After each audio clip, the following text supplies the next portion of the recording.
Assalamualaikum warahmatullahi wabarakatuh. Saya Sony Kazaren, calon guru penggerak Angkatan 9 dari Kota Padang, instansi SDN 10 Lampung Bukit.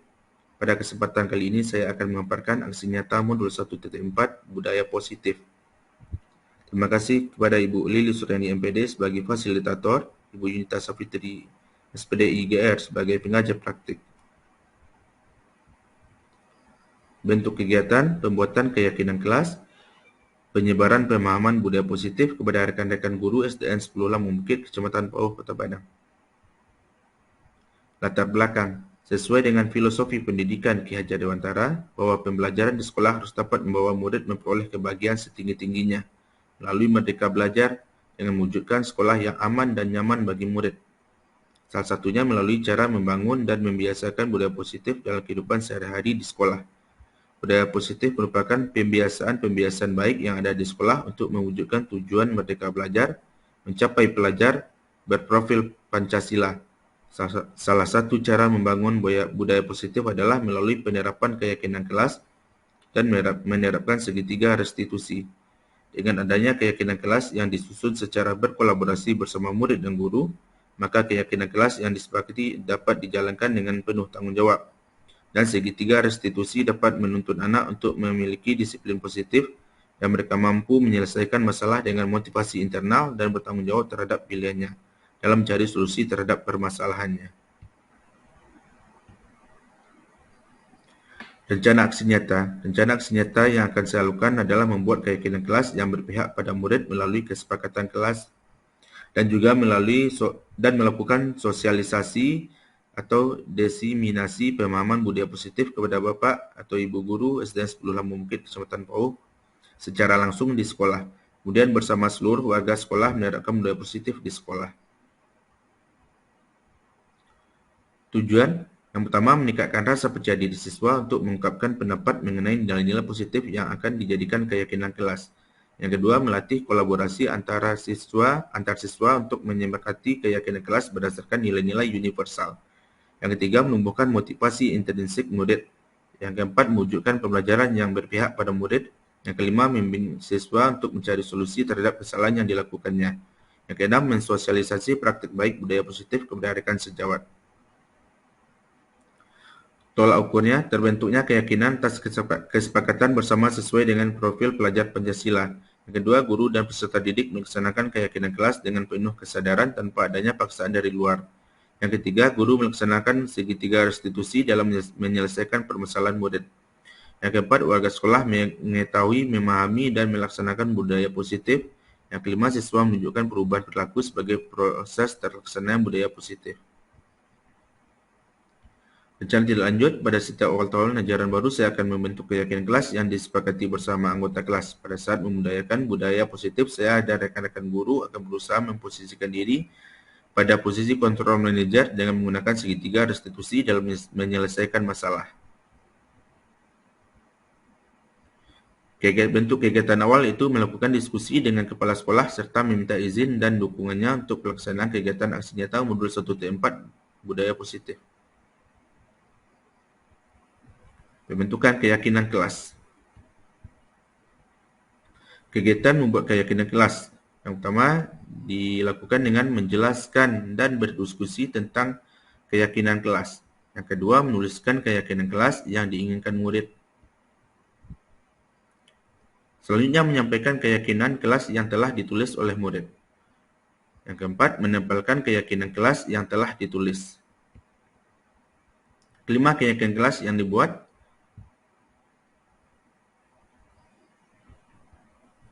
Keyakinan kelas 6B, mata pelajaran PJOK. Pertama, jujur. Yang kedua, disiplin. Ketiga, saling menghormati dan menghargai. Keempat, saling membantu dan kerjasama. 5, mentaati aturan. 6, belajar dengan penuh semangat. 7, menjunjung nilai sportivitas. Inilah nilai keyakinan kelas 6B mata pelajaran PJOK yang dihasilkan dari diskusi sebelumnya dan dilakukan oleh semua pihak warga kelas 6B.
kita bersyukur, kadang-kadang kita introspeksi diri dan berarti lebih giat.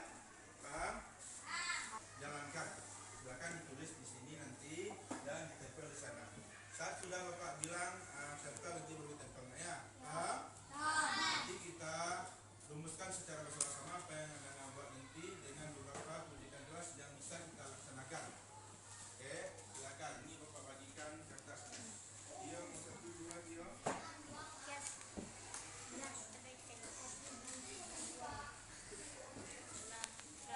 Perkenalkan dulu. Bagi 2 orang.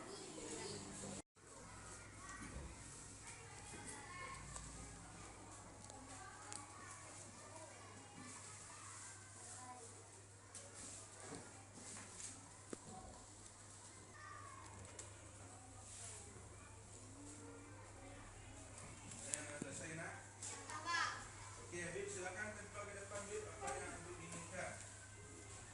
Silakan baca terlebih dahulu. Baca berkeraskan. Disiplin, menghormati, menghargai, bertanggung jawab, menjaga kebersihan, sportivitas. Oke, tepuk tangan untuk Habib nak. Tepuk tangan untuk Habib. Tepu ampu. Ampu dua, ampu tiga, dua ampu, satu. Oke, ini Habib. Bukan disiplin, menghormati, menghargai, bertanggung jawab. Lanjut. Lanjut siapa lagi? Roland. Roland. Saling menghargai teman. Sampah pada tempatnya. Saling tolong menolong.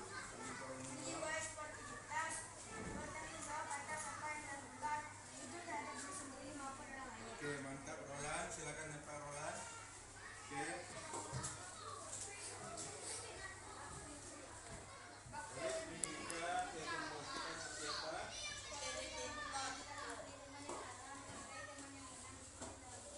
Oke, yang tinggi nilai sportivitas, tidak membuli, calculate, dan disiplin dalam bermain. Oke, lanjut. Penyebaran pemahaman budaya positif pada rekan-rekan guru SDN 10 Lambung Bukit, Kecamatan Pauh, Kota Padang.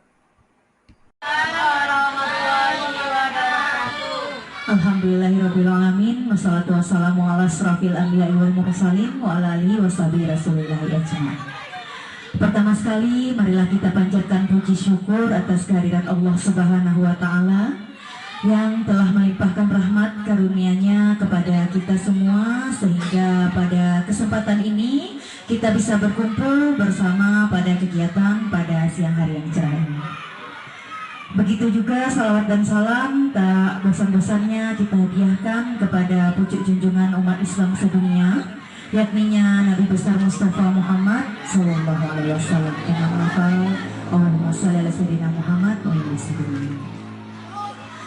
Yang sama-sama kita hormati Bapak Ibu Majelis Guru beserta pegawai SDN 10 Lambung Bukit, teristimewa kepada Bapak Sony selaku peserta CGP Angkatan 9 yang pada saat ini akan menampilkan presentasi tentang menyebarkan pemahaman dan pengalaman penerapan budaya positif. Sebelum kita memasuki acara inti, marilah kita minta sepatah dua patah kata dari Ibu Sori untuk selaku mewakili Bapak Kepala Sekolah. Kepada Ibu kami persilakan.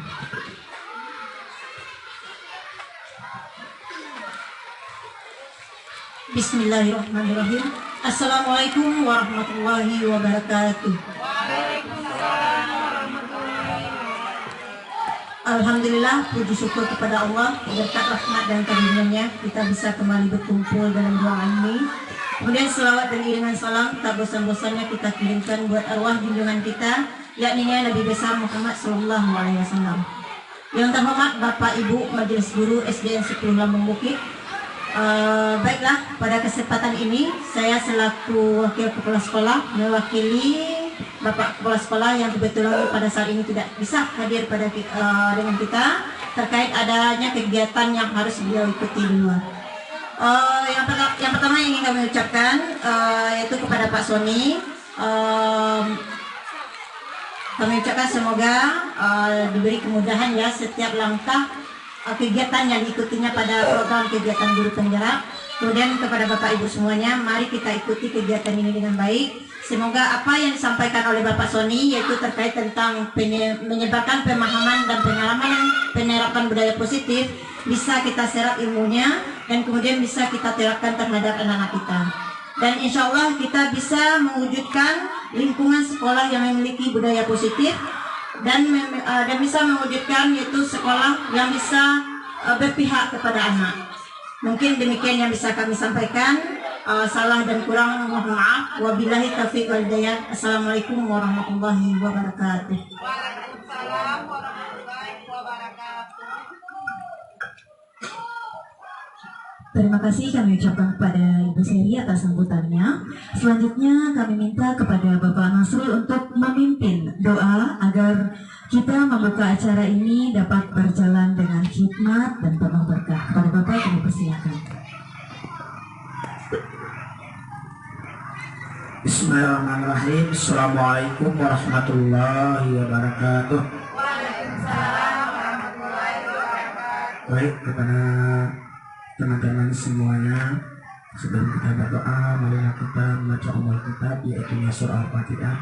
Semoga acara kita ini dari awal sampai akhir diridhoi oleh Allah.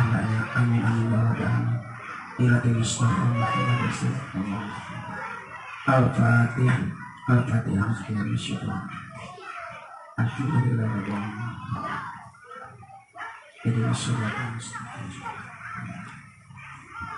Na'udzubillahi minasyaitonir rajim. Bismillahirrahmanirrahim. Alhamdulillahirabbil alamin wassalatu wassalamu ala asyrofil anbiya'i wal mursalin wa ala alihi wa sahbihi rasulillahi ajma'in. Allahumma shalli ala sayyidina Muhammad wa ala ali sayyidina Muhammad. Allahumma ighfir lana dzunubana wa liwalidayna warhamhuma kama rabbayana shaghira. Allahumma inna nas'aluka salamatan fid din wa tarbiyyatan wa barakatan fil rizqi wa tawbatan rahmatal maut wa maghfiratan ba'dal maut. Allahumma hawina sitratan wa najatan minan nar wa ilaisa. Rabbana la tu'akhizna in nasina aw akhtana. Rabbana wa la tahmil 'alaina isran kama hamaltahu 'alal ladzina min qablina. Rabbana wa la tuhammilna ma la taqata lana bih. Wa'fu anna waghfir lana warhamna anta maulana fansurna 'alal qaumil kafirin. Allahumma ighfir lana dzunubana wa kaffir 'anna sayyi'atina wa tawaffana ma'al abrar. Rabbana atina fid dunya hasanah wa fil akhirati hasanah wa qina adzabannar. Walhamdulillahirabbil alamin. Assalamualaikum warahmatullahi wabarakatuh.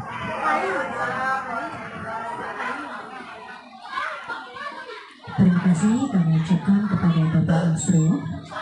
Baiklah, selanjutnya langsung saja marilah kita simak bersama pemaparan materi tentang menyebarkan pemahaman dan pengalaman penerapan budaya positif yang pada hari ini akan langsung disampaikan oleh Bapak Sony Kazaren. Kepada Bapak Sony Kazaren kami persilakan. Warahmatullahi wabarakatuh. Alhamdulillah ya rabbil alamin wassalatu wassalamu ala asyrafil anbiya'i wal mursalin wa ala alihi wa sahbihi rasulillah ajmain. Puji dan syukur marilah kita panjatkan kehadirat Allah SWT yang mana telah melimpahkan rahmat dan karunia kepada kita semua sehingga kita dapat berkumpul pada kesempatan kali ini untuk mempresentasikan, menyebarkan pemahaman dan pengalaman penerapan budaya positif. Salawat dan salam tidak lupa kita ajarkan kepada junjungan kita Rasulullah Muhammad sallallahu alaihi wasallam. Allahumma sholli ala Muhammad wa ala ali Muhammad. Baiklah Bapak Ibu semua, terima kasih atas kehadirannya dalam mengikuti presentasi penyebaran pemahaman dan pengalaman penerapan budaya positif ini. Oke Bu Reh. Oke, konsep utama yang akan disampaikan pada kesempatan kali ini yang pertama adalah perubahan paradigma belajar, yang kedua disiplin positif, yang ketiga motivasi perilaku manusia, yang keempat kebutuhan dasar manusia, yang kelima posisi kontrol restitusi, 6 keyakinan kelas, 7 studi 3 restitusi. Perubahan paradigma belajar. Pembelajaran dengan paradigma baru dirancang berdasarkan prinsip pembelajaran yang terdiferensiasi, sehingga setiap siswa belajar sesuai dengan kebutuhan dari tahap perkembangannya untuk mewujudkan profil pelajar Pancasila. Salah satu perubahan paradigma baru dalam belajar yaitu membangun budaya positif di lingkungan sekolah. Sekolah dapat menyediakan lingkungan yang positif, aman, dan nyaman agar siswa mampu berpikir, bertindak, dan mencipta dengan merdeka, mandiri, dan bertanggung jawab.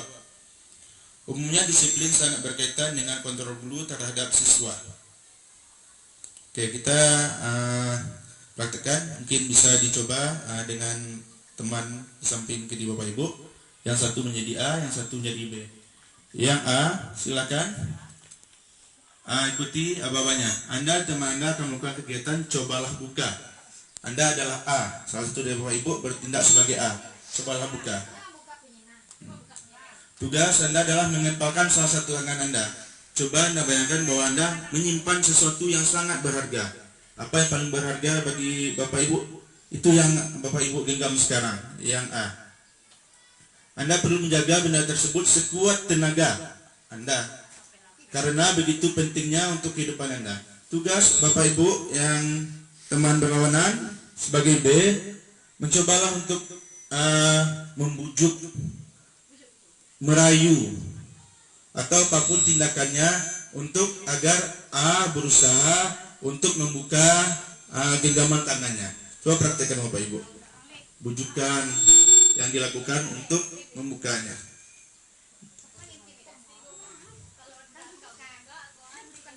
Oke Bapak Ibu. Oke, selesai. Nah, bagi Bapak Ibu mempunyai masing-masing prinsip di sana. Apakah Bapak Ibu mau membukanya atau tidak? Itu ada kontrol pada diri Bapak Ibu sendiri. Oke, teori kontrol yang dipaparkan oleh Dr. William Glasser, seorang psikiater dan pendidik. Dr. William Glasser dalam kontrol teori yang kemudian hari berkembang dan dinamakan dengan choice theory, meluruskan beberapa miskonsepsi tentang makna kontrol. Ilusi guru mengontrol murid. Pada dasarnya kita tidak dapat memaksa murid untuk berbuat sesuatu jikalau murid tersebut memilih untuk tidak melakukannya, seperti yang Bapak Ibu lakukan tadi. Bagaimanapun orang memaksa kita, merayu kita, tapi jika dikontrol diri kita mengatakan tidak membuka, itu pada prinsip kita kembali, berarti tidak akan kita buka. Walaupun tampaknya guru sedang mengontrol perilaku murid, hal demikian terjadi karena murid sedang mengizinkan dirinya untuk dikontrol. Saat itu bentuk kontrol guru menjadi kebutuhan dasar yang dipilih murid tersebut. Teori kontrol menyatakan bahwa semua perilaku memiliki tujuan, bahkan terhadap perilaku yang tidak disukai. Ilusi bahwa semua penguatan positif, efektif, dan bermanfaat. Penguatan positif atau bujukan adalah bentuk-bentuk kontrol. Segala usaha untuk mempengaruhi murid agar mengulangi suatu perilaku tertentu adalah suatu usaha untuk mengontrol murid tersebut. Dalam jangka waktu tertentu, kemungkinan murid tersebut akan menyadarinya dan mencoba untuk menolak bujukan kita, atau bisa jadi murid tersebut menjadi tergantung pada pendapat sang guru untuk berusaha.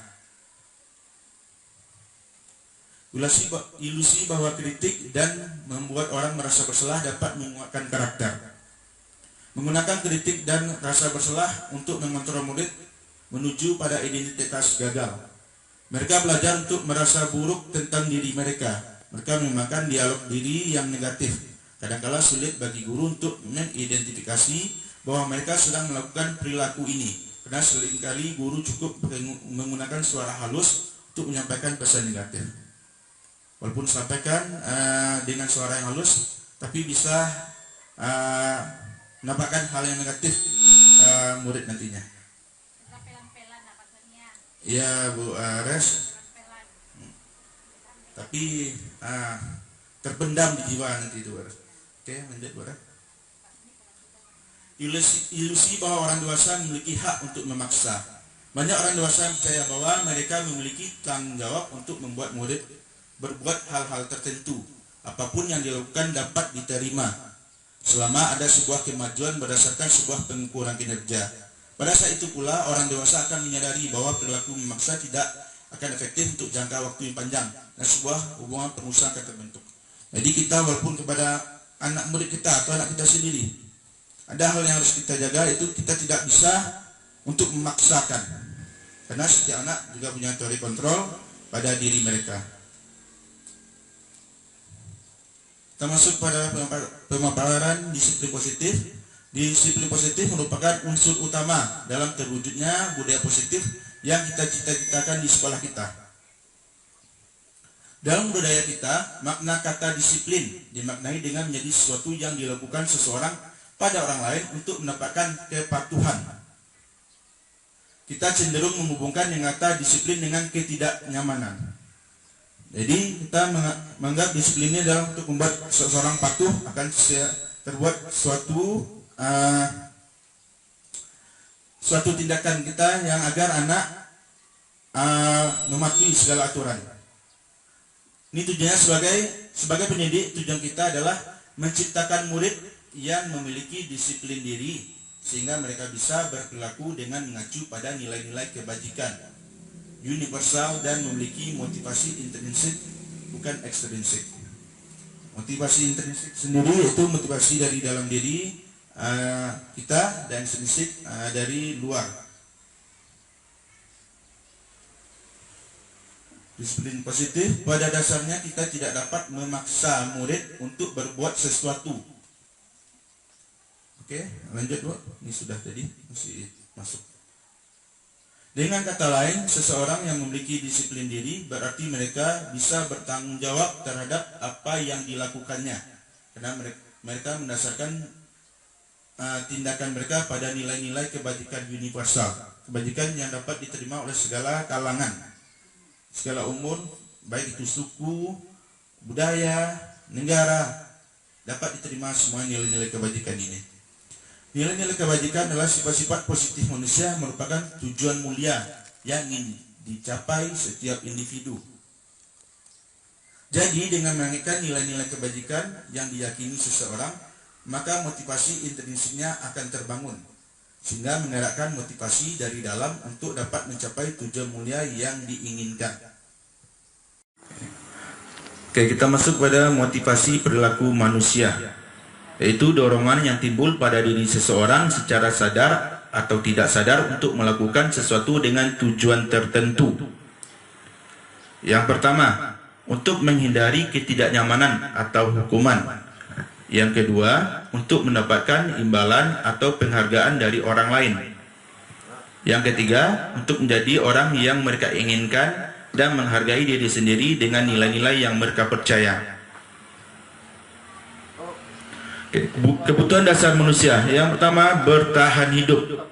Sebagaimana kita ketahui, kita hidup dunia ini akan memperjuangkan untuk bertahan hidup atau survival ya, Bapak Ibu ya. Dimana kita berusaha untuk melakukan segala upaya agar kita dapat bertahan hidup. Seperti kita mengusahakan untuk mencukupi kebutuhan kita, apa Bu Ami? Makan, pakaian, tempat tinggal, dan lain-lainnya.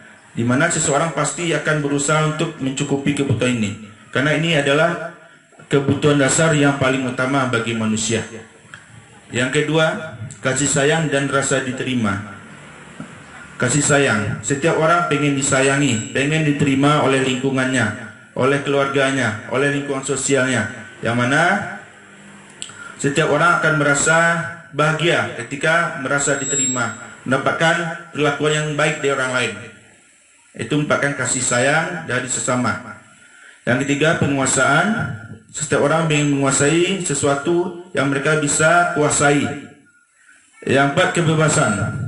Kebebasan pada diri seseorang. Seseorang membutuhkan kebebasan, dapat melakukan apapun yang diinginkan, tapi masih dalam tahap dengan norma-norma yang berlaku. Selanjutnya, kesenangan. Kesenangan di sini yaitu setiap orang pengen meluapkan kesenangannya, merasa mendapatkan sensasi dari sebuah kesenangan. Oke, lanjut. Konsep disiplin dengan identitas gagal. Sini ada contohnya hukuman. Di sini cirinya itu yang pertama menyakitkan, merasa tidak nyaman, atau membuat murid takut, bersifat memaksa, murid menyembunyikan kesalahan, murid menjadi rendah diri.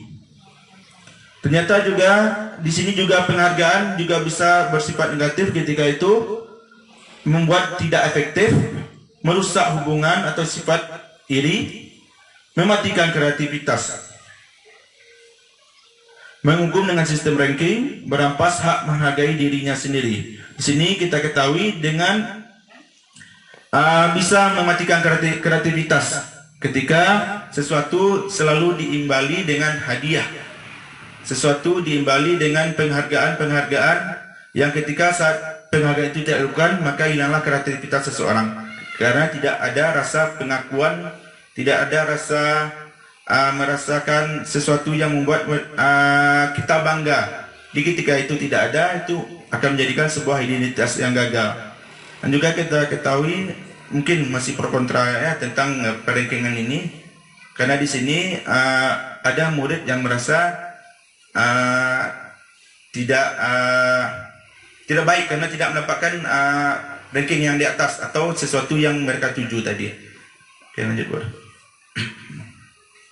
Stimulus respon dan teori kontrol. Ini contohnya di stimulus respon realitas kebutuhan kita sama. Di teori kontrolnya realitas kebutuhan kita berbeda. Semua orang melihat hal yang sama. Pada teori kontrol, setiap orang memiliki gambaran yang berbeda, mempunyai sudut pandang masing-masing tentang suatu perkara.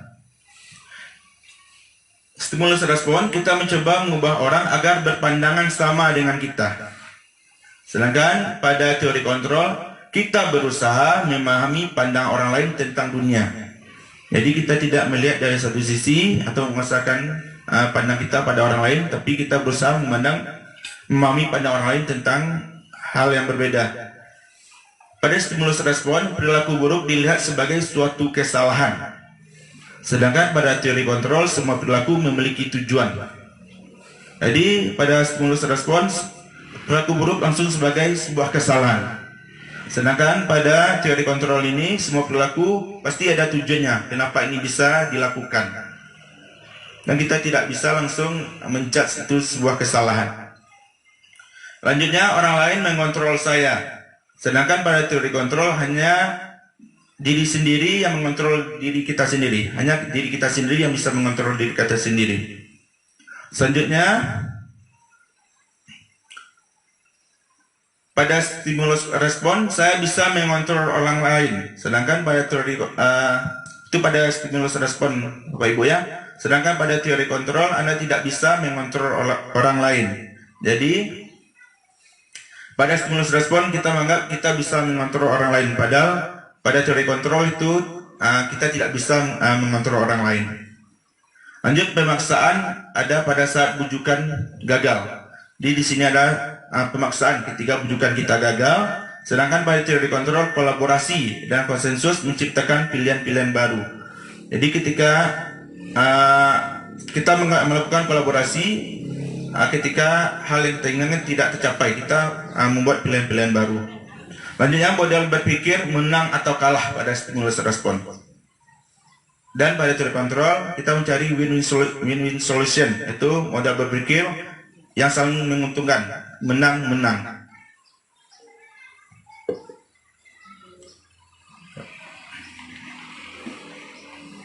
Konsep disiplin dengan identitas sukses. Yang pertama, konsekuensi penguatan dalam jangka pendek. Konsekuensi ini itu sebab akibatnya akan dalam jangka waktu yang pendek, perlu monitoring berkelanjutan, stimulus respon, murid menghormati peraturan. Ini sesuatu tentang apa yang dilakukan, apa yang akan didapatkan nanti. Selanjutnya, kehilangan waktu untuk merenungi kesalahan. Sedangkan pada restitusi, murid bertanggung jawab untuk perilakunya. Fokus pada pemecahan masalah jangka panjang. Jadi apapun yang dilakukan murid ini, dia akan bertanggung jawab nantinya dengan perilakunya sesuai dengan restitusi. dan fokus pada pemecahan masalah dalam jangka panjang. Murid menghormati dirinya dan orang lain. Teori kontrol, dirinya memegang kontrol, murid bersemangat memperbaiki kesalahannya. Di murid tidak merasa dijatuhkan. Di sini murid berusaha untuk memperbaiki dirinya dari kesalahan yang pernah dibuatnya. Jadi bisa bangkit lagi pada komunitasnya tanpa merasa dikucilkan atau disalahkan. Hukuman atau konsekuensi. Oke Bapak Ibu, membersihkan coretan yang dibuat di meja tulis. Itu apa Bapak Ibu? Apa? Apakah kita sepakat kenapa itu sebuah konsekuensi? Ada umpan balik dari hal yang dikerjakannya. Oke, pada saat sekarang, apalagi zaman corona dulu ya, ketika kita ketahui murid kita tidak pakai masker, kita langsung menyuruh push up 15 kali. Itu termasuk apa Bapak Ibu? Hukuman? Kenapa itu hukuman? Karena sepihak dia langsung. Oh, sepihak, mendadak, ya. Oke. Oh, langsung dari. Oke Bapak Ibu, mantap pemahaman Bapak Ibu nih. Selanjutnya menghentikan kertas tugas teman yang telah dicoret. Apa itu Bapak Ibu? Kita coret kertas teman kita. Itu konsekuensi kayaknya Pak. Konsekuensi Bores. Kenapa konsekuensi Bores? Ya karena kita udah membuat keyakinan, kita udah membuat aturan, di mana aturan itu nggak boleh mengganggu orang lain. Karena udah dilanggar, konsekuensinya itu adanya hukuman seperti itu. Oh, berarti dengan menggantikan kertas yang telah dicoret tadi. Oke, lanjut. Murid diminta bertelanjang kaki sepanjang hari karena tidak menggunakan sepatu warna hitam sesuai peraturan sekolah. Itu hukuman. Hukuman. Karena ini mendadak sepihak dari guru ya Ibu ya. Oke, kita lanjut. Konsep disiplin pendekatan restitusi, sebuah cara menanamkan disiplin positif pada murid. Restitusi adalah proses menciptakan kondisi bagi murid untuk memperbaiki kesalahan mereka, sehingga mereka bisa kembali pada kelompok mereka dengan karakter yang lebih kuat. Jadi kita di sini tidak langsung menyalahkan atau langsung menghukum murid kita. Kita butuh validasi dulu terlebih dahulu. Di sini ciri restitusi pertama bukan menebus kesalahan, namun belajar dari kesalahan. Di sini dia bukan apa yang kamu perbuat, ini yang akan kamu dapatkan. Tapi di sini berusaha untuk belajar dari kesalahan yang telah dibuat. Yang kedua, memperbaiki hubungan. Yang ketiga, tawaran bukan paksaan. Di sini kita menawarkan, kita bukan memaksakan. Selanjutnya, menuntun untuk melihat ke dalam diri. Selanjutnya, mencari kebutuhan dasar yang mendasari tindakan. Fokus pada karakter bukan tindakan. Menguatkan dan fokus pada solusi. Di sini kita fokus pada solusi. Anak melakukan kesalahan, apa solusi terbaik untuk memperbaiki tindakannya. Perbedaan, contoh kasus siswa tidak membuat PR ini. Di hukuman, apa contohnya Bapak Ibu? Kalau hukuman itu yang guru itu yang memberi. Oh, guru langsung beri ya. Misalnya kalau dia menyekat, hai kamu tidak boleh nyontek, gitu. Kamu harus berdiri di depan kelas. Nah itu langsung. Oke. Gitu. Oke Bu Rani. Hukuman itu dia bersifat sepihak. Oh, sepihak dari satu orang. Iya. Apa Bu Ina? Kalau menurut saya, hukuman itu tidak ada kait baiknya dari yang dia kerjakan. Iya. Contoh, misalnya dia mencoret meja. Kita suruh pusat, adakah memperbaiki meja tadi? Iya. Nah, kalau konsekuensi yang dia kerjakan harus dia perbaiki. Dia perbaiki ya Bu ya. Misalnya, kalau seandainya nih tugasnya tidak dikerjakan, udah kita buat kesepakatan. Kalau nanti kalian tidak ber-PR pusat ya, itu larinya hukuman Pak, meskipun Hukuman. sudah dijanjikan. Dijanjikannya Walaupun sudah disepakati, tapi itu tidak ada kaitannya dengan apa yang dilakukan. kecuali dia nak buat PR, disuruh buat PR lagi 2 kali Iya. lipat mari, ada perbaikan dari yang dikerjakan. Itu baru konsekuensi. Itu bedanya. Oke, tepuk ampu untuk kita semua. Tepuk ampu. Ampu suwo. Ampu tidak. Dua ampu sadir. Terima kasih atas tanggapan Bapak Ibu semua.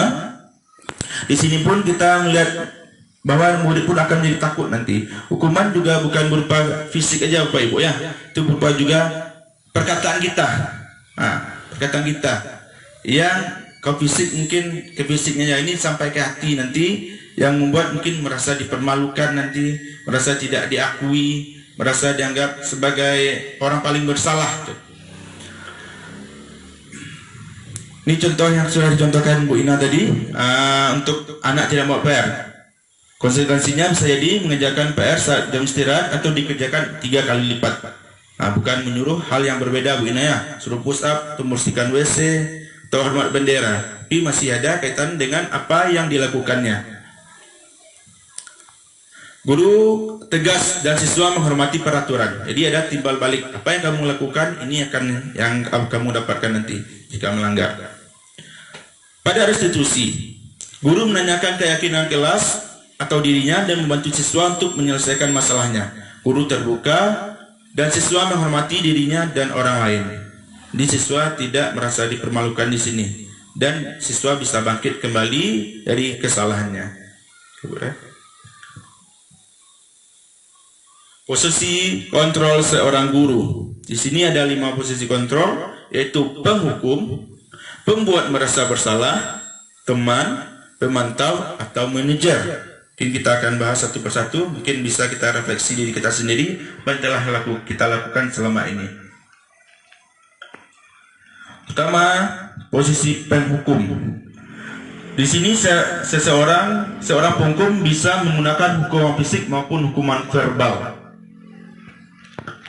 Orang-orang yang menjalankan posisi penghukum senantiasa mengatakan bahwa sekolah memerlukan sistem atau alat yang dapat lebih menekan murid-murid lebih dalam lagi.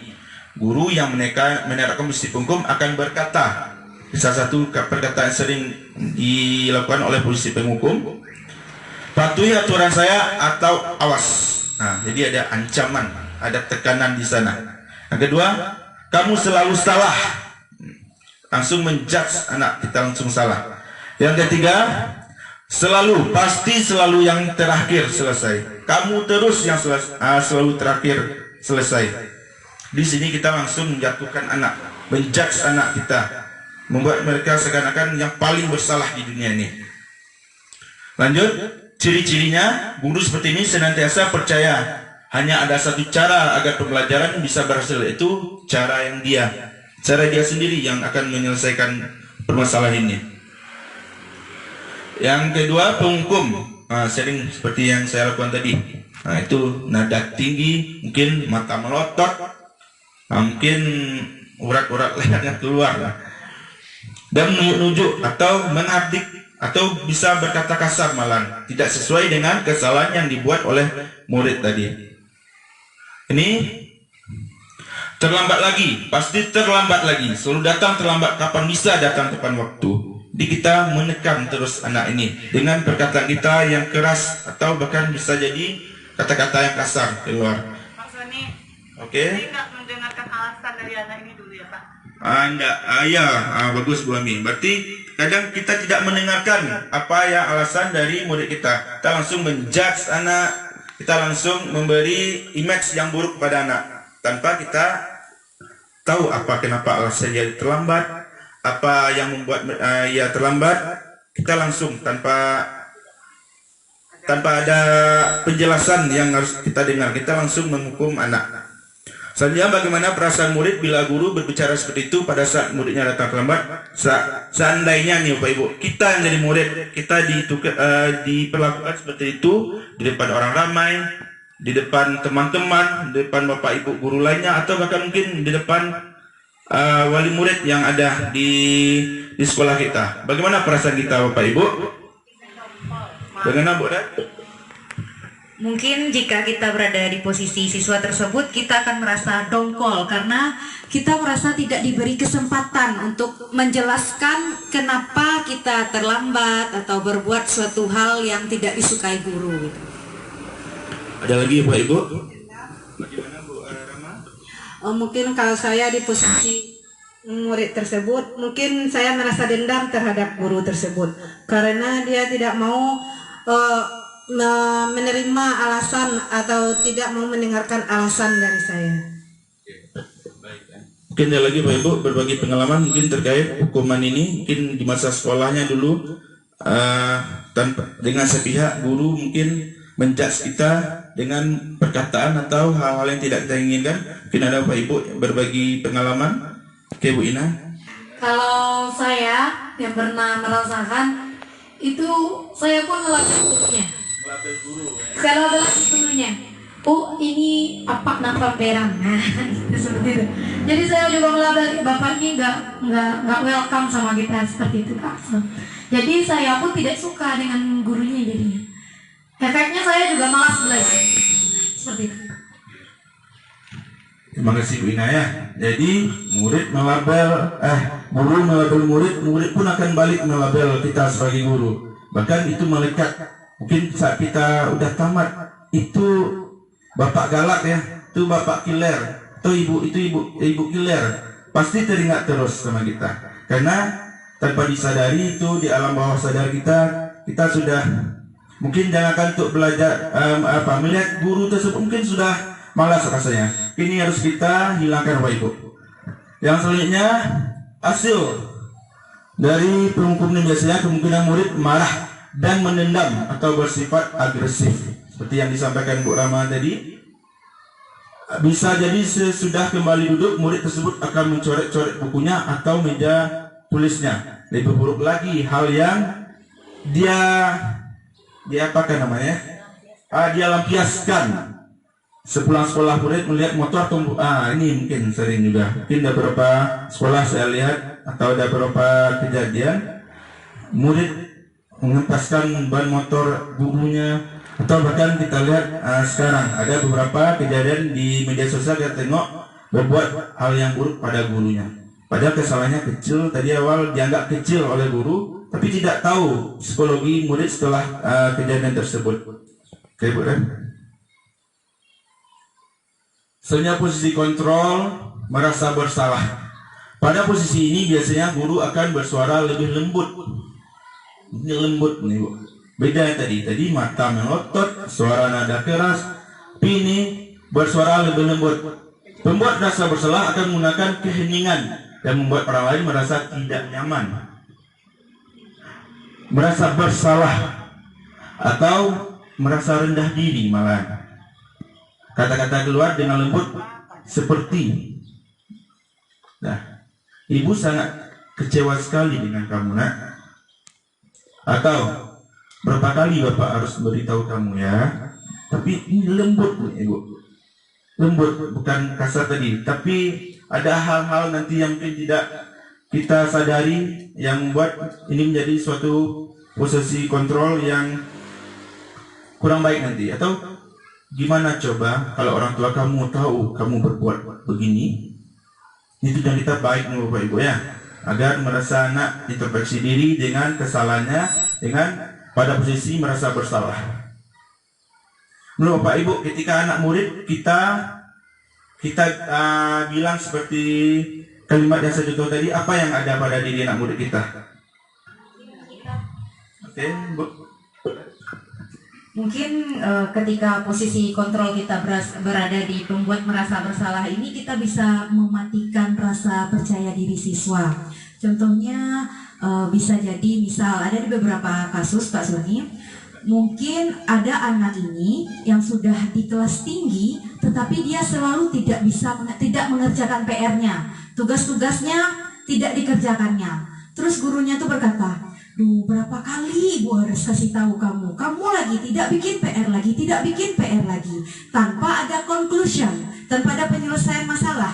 Ternyata setelah ditelusuri lebih lanjut, anak ini tidak mengerjakan PR-nya tuh karena dia mungkin tidak bisa membaca atau memang tidak paham sama sekali. Tapi karena gurunya hanya langsung menjudge anak itu pemalas, tidak mau mengerjakan, berkali-kali ibu ulang, malulah kamu sama orang tua kamu. Jadi merasa, aduh saya memang memalukan orang tua ya, jadi saya memang bodoh kali ya. Mungkin itu bisa mematikan rasa percaya diri anak. Terima kasih Bu Ren. Membuat anak menjadi mematikan percaya diri dan mungkin jadi rendah diri Bu Ren. Oke, Bapak Ibu lagi. Oke. Bu Res, ini pernah saya alami Bu Res, rasanya flashback kembali. di masa sekolah saya pernah dibisikkan oleh guru, Ina, kamu masa nggak bisa ini bahasa Inggris nih terus, malulah kamu, mama kamu guru. Nah, seperti itu katanya Pak Son. Walaupun ibu gurunya menggunakan bahasa yang lunak, yang santun, tetapi ini membuat saya rendah diri. Apa efeknya? Sampai saya kuliah, saya tidak mau melakukan eksplorasi diri saya dengan bahasa Inggris. Nah, jadi saya tidak mau melakukan bagaikan kata dalam tempurung gitu. Tetap dalam perkataan ibu tadi. Oh, saya nanti akan bikin kecewa. Semakin saya bekerja, semakin saya keluar dari zona nyaman saya akan buat malu orang tua saya, hingga akibatnya Pak, ini membuat saya tidak ada kemampuan untuk memperbaiki diri. Seperti itu. Terima kasih. Assalamualaikum warahmatullahi wabarakatuh. Terima kasih Bu Ina, mungkin pernah merasakan. Oke, dari kita pelajari pengalaman Bu Ina tadi. Di sana dibisikkan pada Bu Ina dengan lemah lembut. Nah, kenapa ini aja kamu tidak bisa? Tapi di sini juga ini membawa ke orang tua kita. Ibu kamu guru. Ini membuat gimana kita merasa bersalah, merasa seakan-akan kita ini orang paling tidak bisa nih di dalam bahasa Inggris. Apalagi dengan bisikan nih orang tua, apalagi orang tua kita tahu orang yang paling kita hormati di dunia ini. Kita merasa mengecewakan orang tua kita, tapi di satu lain kita tidak mau lagi belajar karena bisikan tadi, bisikan yang membuat kita merasa benar-benar merasa bersalah atas ketidakmampuan kita pada saat itu, Bu Ina. Mungkin kalau dimotivasi, mungkin Bu Ina sekarang udah ahli atau dosen bahasa Inggris atau dubes mungkin sekarang di luar nih. Oke, masih ada lagi nih Pak Ibu sharing kita. Ada Bu terkait membuat merasa bersalah. Terima kasih Pak Sony. Mungkin di sini jika ada anak seperti itu kan mungkin dia menangis. Dia berada pada titik terlemahnya karena teringat dia akan orang tuanya di rumah, lalu dia tidak bisa hal yang semudah itu tidak bisa dilakukannya. Mungkin dia berada pada titik terendah, dia hanya bisa menangis. Dan mungkin jika ada pelajaran itu lagi atau misalnya pelajaran matematik, dia tidak akan mau lagi untuk dia akan asal-asalan menulis atau asal-asalan menjawab pertanyaan tersebut karena dia sudah dibikin bagaimana menjadi yang tidak bisa gitu. Sudah bisa dihakimi. Terima kasih Pak Sony. Ya, terima kasih kepada Bapak Ibu semua. Tepuk ampu lagi untuk kita semua Bapak Ibu. Tepuk ampu. Ampu suwo. Ampu kuda. Dua ampuh santi. Masih semangat Bapak Ibu? Oke, kita tepuk semangat Bapak Ibu. Tepuk semangat.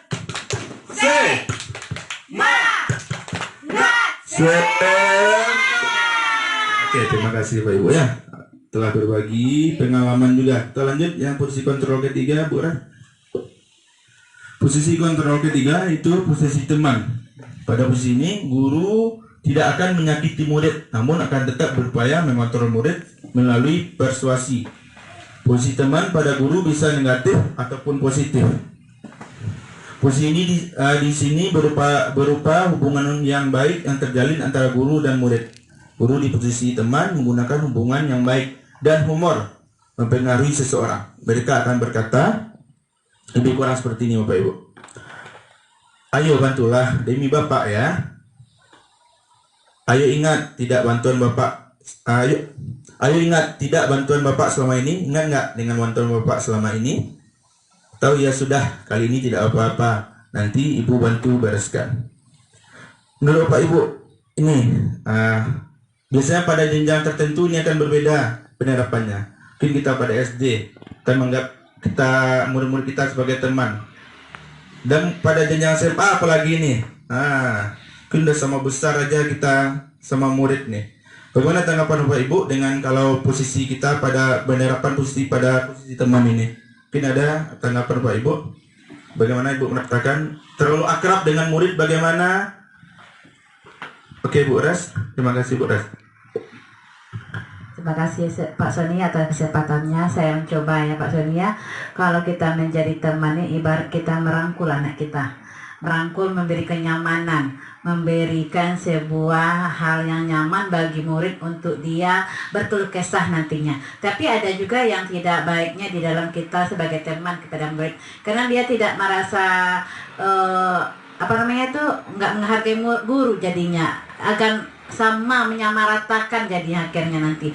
Ada anak yang bisa mekat bahwa ini seorang guru yang harus dihormati, yang harus disegani, yang harus yang diposisikan dia sebagai guru gitu. Karena ada juga anak karena dia udah jadi teman, ya udah disamaratakannya aja. Seperti itu Pak Sony kalau menurut saya. Masih ada lagi Pak Ibu? Oke, Bu Septi. Baik, terima kasih kesempatannya Pak Sony. Kalau menurut saya, posisi kontrol sebagai teman ini juga ada manfaatnya di kelas, apalagi di kelas rendah ya Pak Sony, apalagi kita di SD. Kalau di kelas 2 contohnya, supaya anak itu lebih termotivasi dia mengerjakan tugas-tugas yang diberikan, kita kasih didekati dia dulu. Sini nak, ayo cepat kerjakan. Kita mau lagi nanti ada sesuatu nanti akan kita kerjakan untuk selanjutnya gitu. Dia termotivasi gitu dengan pendekatan kita. Seperti itu Pak Sony. Ya, terima kasih.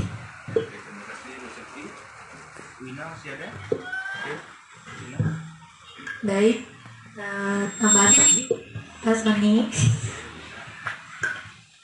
Ini kayaknya mic-nya nggak bersahabat dengan saya, nggak apa-apa lah. Baik, untuk posisi kontrol teman ini ada sisi positif dan negatifnya. Seperti yang disampaikan Bu Septi, mungkin anak itu dekat dengan kita, mungkin ada rasa segannya. Nah, negatifnya itu ketika guru lain datang nih menasihati ke yang benar atau yang disepakati di kelasnya, atau gurunya sudah nggak ada di kelas, atau ada pertemuan lainnya digantikan oleh guru lainnya, atau guru bidang studi yang masuk. Nah, karena dia hanya yakin, hanya baik hubungannya dengan gurunya tadi, dia anggap guru lainnya tidak bisa dipercaya atau tidak bisa buat nyaman atau tidak bisa seperti ibu gurunya. Jadi ini efek negatifnya, anak murid kita ini hanya bergantung dengan ibu guru yang satu tadi. Dia percaya ketika sama bu guru nih, saya dibantu nih. Saya seperti teman, kalau teman tahu ya, bisa ngomong yang sesuai di hatinya. Dia ketika sama guru yang baru atau guru lainnya, dia tidak bisa seperti itu. Ketika diberikan pengarahan, dia tidak paham atau tidak masuk ke dalam pikirannya atau tidak lakunya seperti itu. Terima kasih Bapak Ibu semuanya. Ya, sebagaimana kita ketahui ini mempunyai ibarat dua mata pisau nih, ada positif dan negatifnya. Pertama, hal positif, kedekatan kita dengan murid itu akrab. Bahkan bercerita dia lebih lapang kepada kita bercerita. Dia lebih nyaman. Bahkan kata orang yang mungkin wali murid sering kita bilang, dia lebih percaya pada gurunya daripada orang tuanya. Tapi pada sisi lain, mungkin anak tidak tanpa guru yang dimaksud tadi, anak kurang terbuka, kurang nyaman, bahkan mungkin kurang menghormati nanti karena dia hanya nyaman pada satu murid, pada satu guru. Dan bisa jadi juga sisi negatifnya juga mungkin rasa segannya mungkin kurang pada guru yang bukan guru yang dia minati atau guru yang dia akrabi. Oke, lanjut Bu Raf. Oke, kita sampai pada posisi pemantau. Di sini memantau berarti mengawasi. Pada saat kita mengawasi, kita bertanggung jawab atas perilaku orang-orang yang kita awasi. Posisi pemantau berdasarkan pada peraturan dan konsekuensi.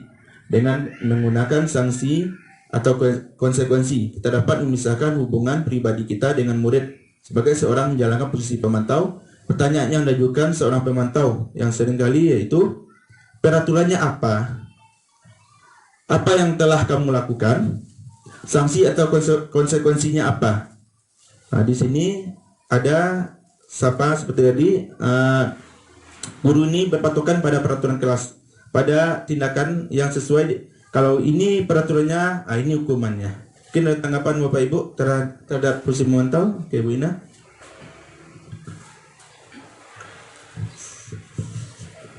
Agak cemas juga pegang mic nih Pak Son. Ya nggak apa-apa. Lanjut, untuk posisi pemantau ini lebih baik lagi nih Pak Son, semakin lebih baik. Nah, tapi di posisi pemantau ini kita tidak tahu alasan siswa kita. Kita pakai cek cross check, nah gitu. Jadi kalau kita sepakati peraturan tadi, kalau seperti yang Pak Soni sampaikan, jika ia melakukan A, maka konsekuensinya yang B nih, seperti itu. Nah, tapi kita memakai cross check, misalnya pakai data. Kita seperti pemantau, pengawas. Nah, tanpa bicara biasanya Pak John. Kalau seandainya sebagai kesepakatan kita, kalau sudah ada 3 kali cross check, misalnya dilakukan pemanggilan. Misalnya Udin, kamu udah 3 kali nih kena catatan ibu. Dia nggak tahu yang 3 kali ini yang mana. Karena posisi kita pemantau, tidak tahu apa alasannya, tidak tahu kenapa dia kerjakan itu, bahkan dia tidak tahu apa yang dia kerjakan karena sudah ada cross check tadi aja.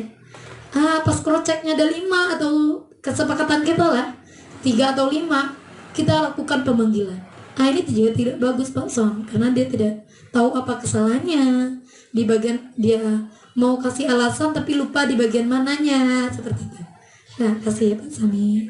Ada lagi Pak Ibu tentang posisi pemantau?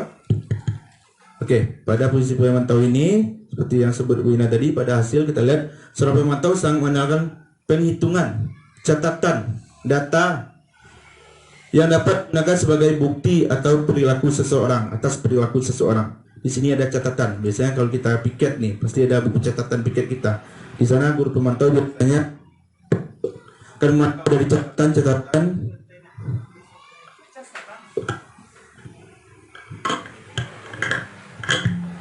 Tes. Biasanya posisi speaker kita mau habis baterai. Pada posisi pemantau menggunakan data-data, atau di sini juga punya pengawasan yang ketat terhadap suatu pelanggaran, suatu perilaku yang mana ada konsekuensi yang harus dijalankan di sini. Posisi pemantau sendiri berawal dari teori stimulus respon yang menunjukkan tanggung jawab guru dalam mengontrol murid. Lanjut, kita sampai pada posisi terakhir, yaitu posisi manajer. Posisi terakhir yaitu posisi manajer adalah posisi di mana guru berbuat sesuatu bersama dengan murid, mempersilahkan murid mempertanggungjawabkan perilakunya, mendukung murid agar dapat menemukan solusi atas permasalahannya sendiri. Seorang manajer telah memiliki keterampilan di posisi teman maupun pemantau, dan dengan demikian bisa jadi di waktu-waktu tertentu kembali kepada kedua posisi tersebut bila diperlukan. Namun, bila kita menginginkan bahwa murid kita menjadi manusia merdeka, mandiri dan bertanggung jawab, maka kita perlu mengacu pada restitusi yang dapat menjadikan murid kita seorang manajer bagi dirinya sendiri. Di manajer, murid diajak untuk menganalisis kebutuhan dirinya maupun kebutuhan orang lain. Di sini penekanan bukan pada kemampuan membuat konsekuensi, namun dapat berkolaborasi dengan murid bagaimana memperbaiki kesalahan yang ada. Seorang manajer akan berkata, ini paling sering digunakan oleh seorang manajer, itu apa yang kita yakini. Ini berarti kembali kepada keyakinan kelas yang telah dibentuk. Apakah kamu meyakininya? Berarti keyakinan kelas yang dibentuk, apakah diyakini oleh murid tersebut? Jika kamu meyakininya, apakah kamu bersedia untuk memperbaikinya? Jika kamu memperbaiki hal ini, hal ini menunjukkan apa tentang dirimu. Soalnya apa rencana kamu untuk memperbaiki hal ini? Oke, lanjut Bu. Si manajer, nada suara tulus, bahasa tubuh tidak kaku, mendekat ke murid. Contoh di sini percakapan guru dengan murid bernama Adi. Adi, apakah kamu mengetahui jam berapa sekolah dimulai? Adi menjawab, tahu Pak, jam 7. Guru, ya, jadi kamu terlambat. Kira-kira bagaimana kamu akan memperbaiki masalah ini? Murid menjawab, saya bisa menanyakan teman saya Pak untuk mengejar tugas yang tertinggal. guru, baik itu bisa dilakukan. Apakah besok akan ada masalah untuk kamu agar bisa tepat waktu ke sekolah? Murid menyatakan, tidak Pak, saya bisa hadir tepat waktu. Oke, guru, baik, saya hargai usahamu untuk memperbaiki diri. Di sini pada posisi manajer, maka suara guru sebaiknya tulus, tidak perlu marah, tidak perlu meninggikan suara, apalagi menunjuk jari ke murid. Berkecak pinggang atau bersikap seolah menyesal, tampak sedih sekali akan perbuatan murid ataupun bersenda gurau menempatkan diri sebagai teman murid. Fokus pada murid bukan untuk membahagiakan guru atau orang tua. Murid sudah mengetahui adanya suatu masalah dan sesuatu yang terjadi.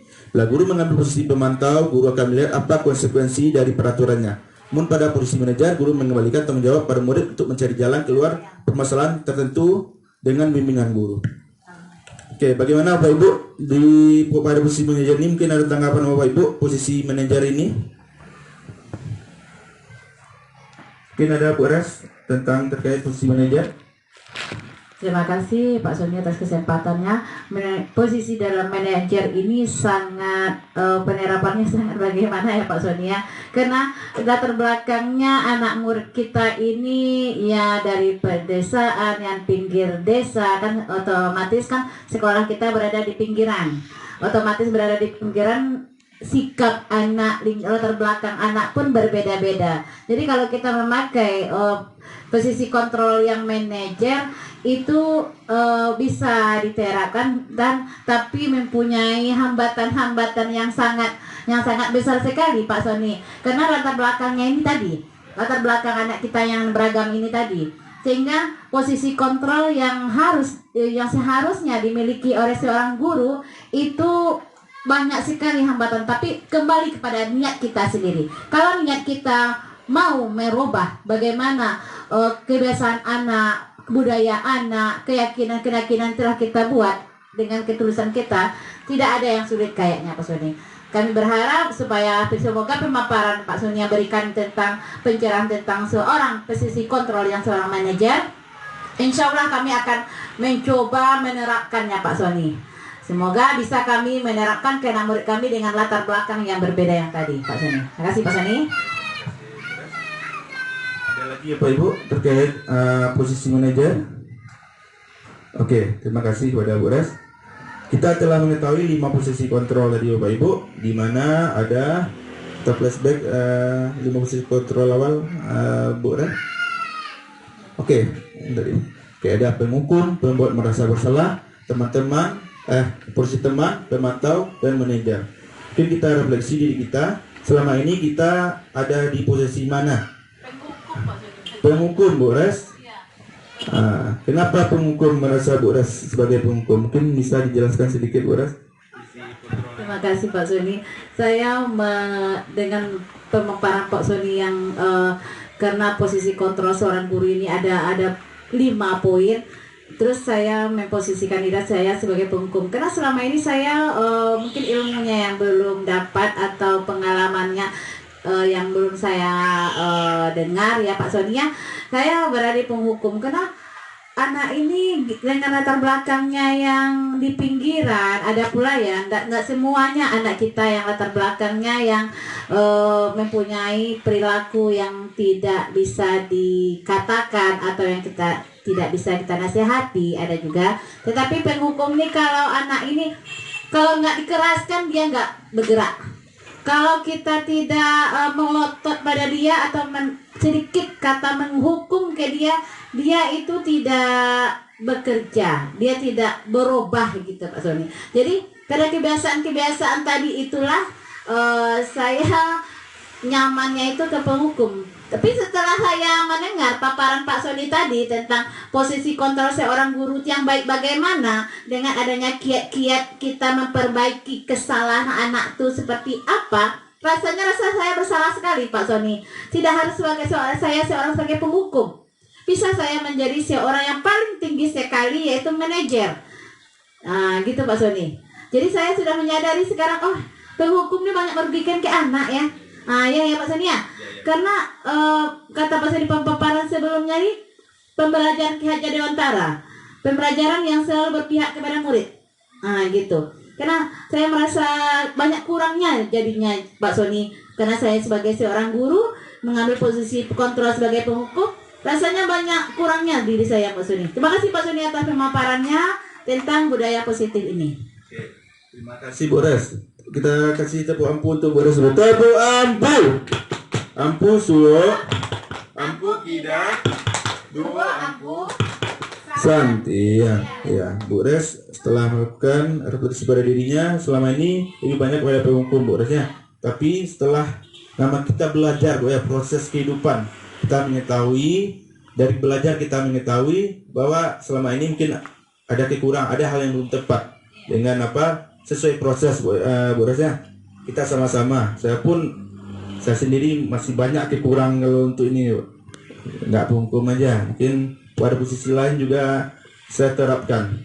Tapi di sini kita sama-sama belajar, sama-sama berefleksi diri kita untuk berusaha lebih baik lagi dari posisi kontrol ini. Bahkan kata Bu Res berusaha untuk mencapai posisi manajer, karena posisi manajer paling ideal di sana Bu Res ya.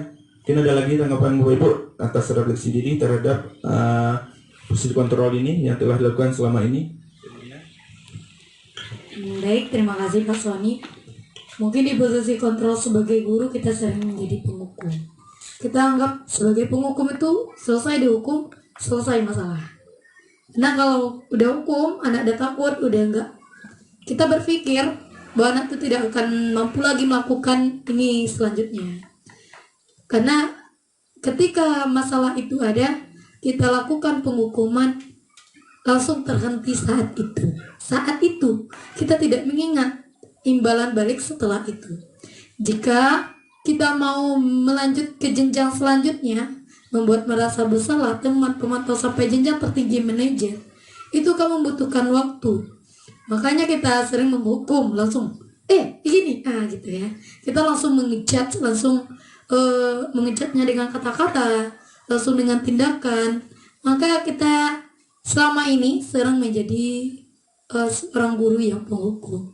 Dan saya pun pernah menjadi siswa yang dihukum. Nah, karena kita juga merasa seperti itu dulu. Semoga dengan kita memahami posisi kontrol guru ini, kita bisa belajar untuk menjadi posisi guru yang manajer, meskipun dengan membutuhkan waktu. Terima kasih Pak Sony. Assalamualaikum warahmatullahi wabarakatuh. Oke, tidak bosan-bosan Bapak Ibu semua. Tepuk ampuh. Ampuh suwo. Ampuh kida. Dua ampuh. Iya. Oke. Ya, selama ini kita paling sering ini, saya pun secara pribadi sering merasa sebagai posisi penghukum, pembuat merasa bersalah apalagi. Paling sering nih, nggak ingat orang tua kamu, bagaimana orang tua kamu cari duit biar kamu ke sekolah, bisa ke sekolah dengan baik, makan dengan baik. Apa dengan cara ini kamu balas? Paling sering nih. Tapi di sini kita berusaha untuk mengurangi, bahkan untuk meninggalkan pola-pola ini lagi Bapak Ibu. Atau juga posisi teman, akrab. Kita merasa dengan akrab anak kepada kita, kita guru yang paling baik nih, anak-anak akrab dengan kita. Tanpa kita sadari, anak-anak bisa jadi tertutup kepada guru lain, tidak terbuka bahkan kepada orang tuanya sendiri. Bahkan itu kita berusaha untuk meningkatkan posisi kontrol kita pada posisi ideal. Oke, lanjut kita boleh.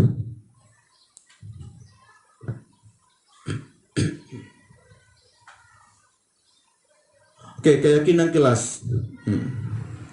Di sini mengapa keyakinan kelas, mengapa tidak peraturan kelas? Mungkin Bapak Ibu sudah pernah perbedaan peraturan kelas dengan keyakinan kelas sebelum bisa kita terangkan.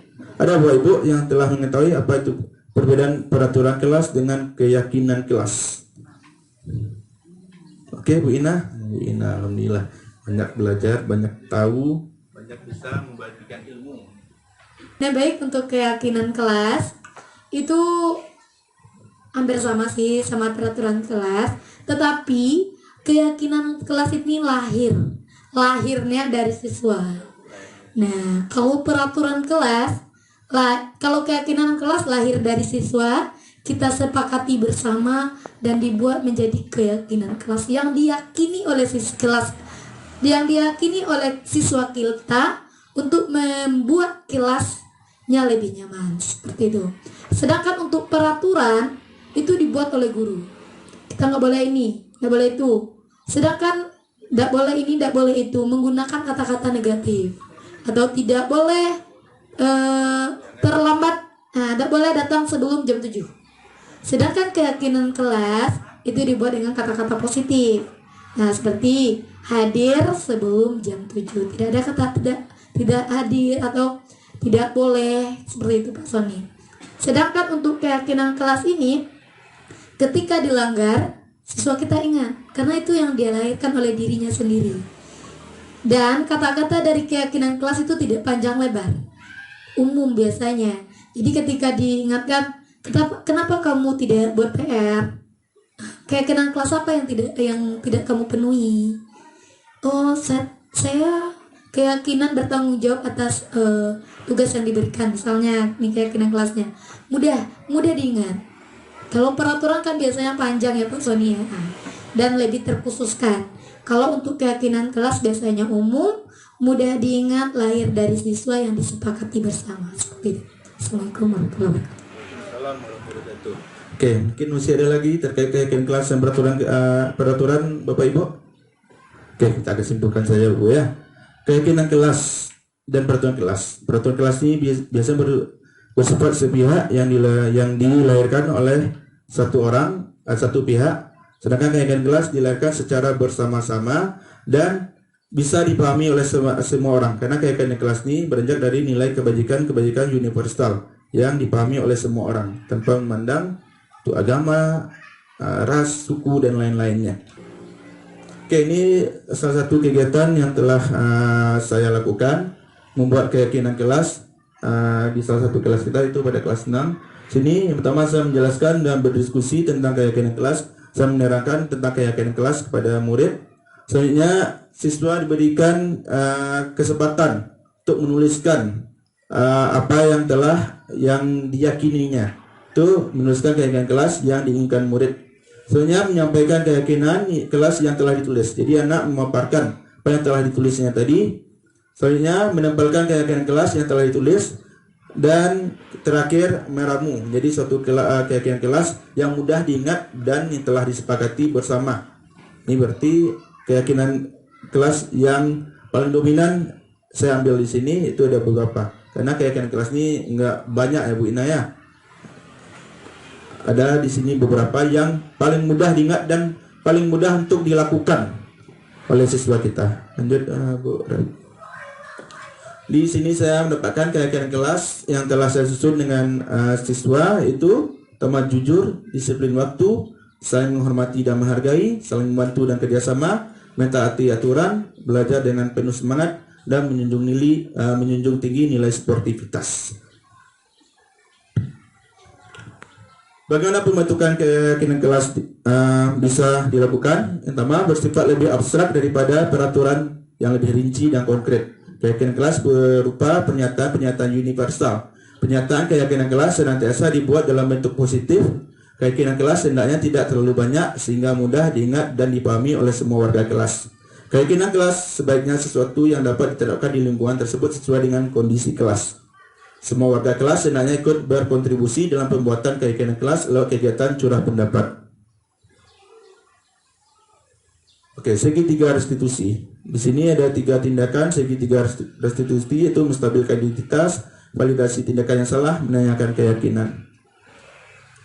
Menstabilkan identitas, jika anak berbuat salah, maka ada kebutuhan dasar yang belum terpenuhi. Bagian dasar segitiga restitusi memiliki tujuan untuk mengubah orang yang gagal yang telah berbuat kesalahan menjadi orang yang sukses.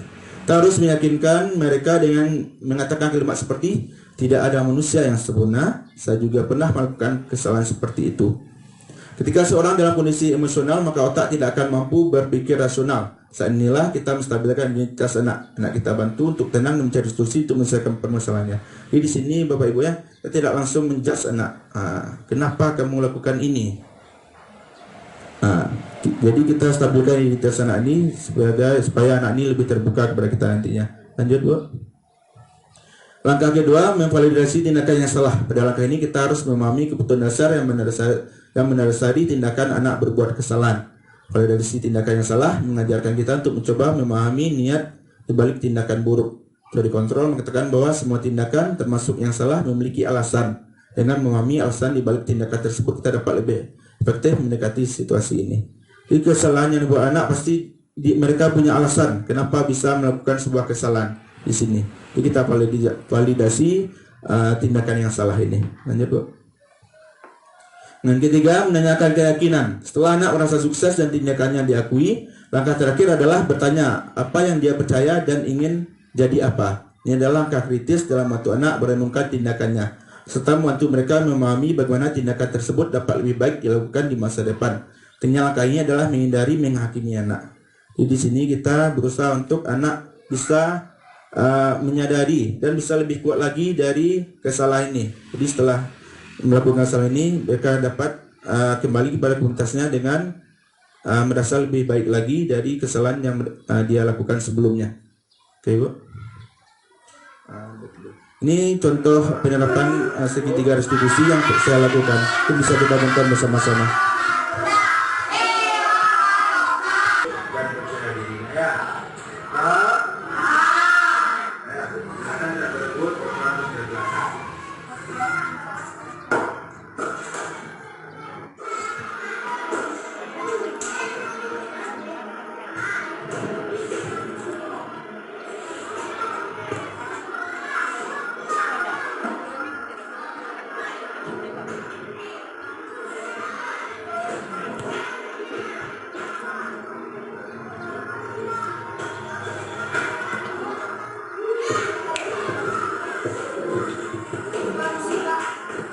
Mau kemana, Olive?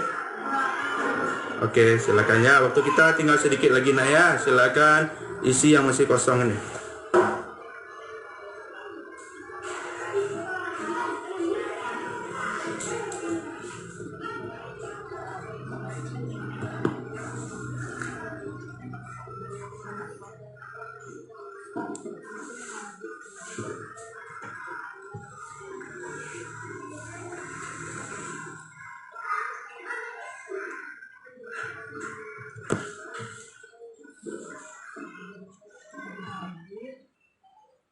Oke, Pak Ibu. Oke, seandainya kalau kita mengambil posisi penghukum, apa yang kita lakukan pada video scan pertama ini? Bagaimana, Bu Septi? Oke, baik, terima kasih Pak Sony. Ini tadi luar biasa sekali ya. Ini anaknya tadi mencontek ya. Pertama dia sudah berdiri tadi melihatkan, tapi temannya yang dicontek itu tidak sadar. Kemudian setelah temannya pergi, baru dia ambil kertasnya itu. Jadi sebaiknya kalau tindakan kita sebagai penghukum, mungkin kita kan sudah sebagai guru udah tahu nih dia mencontek, mungkin kita panggil langsung, nak Habib, itu kan namanya Habib mungkin ya, contoh Habib silakan ke depan, ngapain kamu tadi, dan itu langsung cepat, mungkin disuruh pegang telinga kakinya diangkat satu, mungkin seperti itu Pak Sony, karena sangat ketahuan sekali kan, dia tadi ambil kertas temannya di depan langsung kan. Terima kasih Pak Sony. Kalau menurut Bu Ores, kalau kita lakukan itu pada posisi pembuat merasa bersalah, apa yang akan Bu Ores lakukan? Biasanya kalau saya yang ada murid anak seperti itu, saya dekati. Yang kamu nih ambil itu contoh, itu nilai siapa? Kalaupun itu betul kamu dapat 10, bangga kamu, itu punya siapa? Itu bukannya kamu, itu nilai teman kamu. Jadi dia kayak merasa bersalah. Oh ya, ini bukan nilai saya ya, ini nilai teman saya ya. Jadi kayak penekanan. Nah, biasanya saya kayak gitu Pak Sony. Beri dia penekanan. Iya, kamu dapat 10, kamu bangga dapat 10. Yang 10 itu punya kamu dak? Hasil olah kamu dak? Nanti dia diberi tekanan situ saya seperti itu cara memberikan atau mendekati anak yang seperti itu Pak Sony biasanya. Ya. Terima kasih Bu Rasya dan Bu Septi atas pendapatnya. Di sini saya mencontohkan tadi, mungkin kalau seandainya kita ambil posisi penghukum atau merasa bersalah, bagaimana tindakannya? Karena ini pasti alami kan keluar pada diri kita.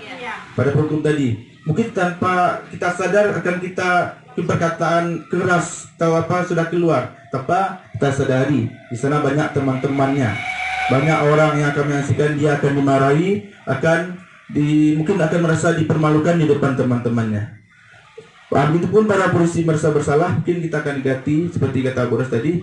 Apakah kamu akan bangga dengan nilai dari contekan kamu tadi? Apakah kamu tidak percaya terhadap diri kamu sendiri? Salah satunya. Di sini saya menggunakan belajar untuk menggunakan segitiga restitusi. Mungkin bisa kita lihat sama-sama tindakan yang saya lakukan di sini.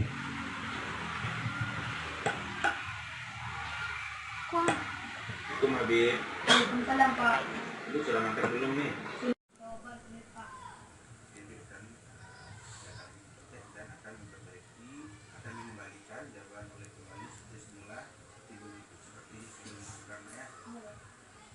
Apa yang dilakukan ada kejadian ya dan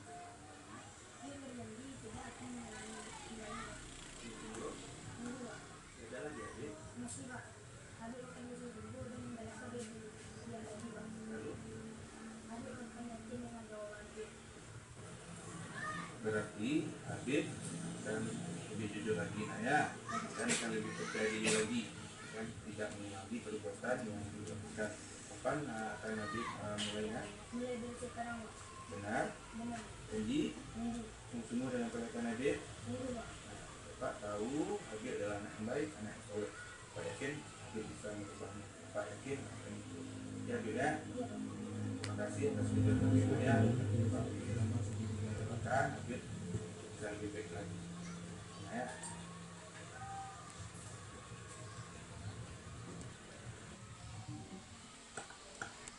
Oke Bapak Ibu semua, di sini saya berusaha untuk melakukan segitiga restitusi kepada Habib, anak kita tadi.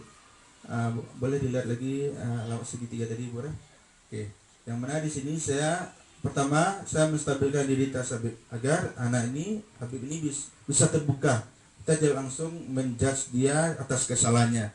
Yang kedua, saya validasi tindakan yang salah. Habib telah mengakui atas kesalahannya bahwa mencontek dan menukar lembar jabatan itu adalah suatu perbuatan yang salah. Dan terakhir saya menanyakan keyakinan kelas, di mana di sini adalah percaya diri.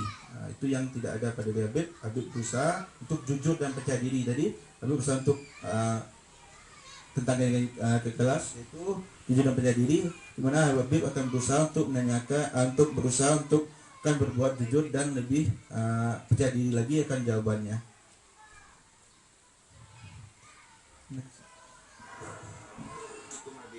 Oke, di sini ada salah satu video yang bisa kita tonton sama-sama Bapak Ibu. Mungkin kita ambil hikmahnya.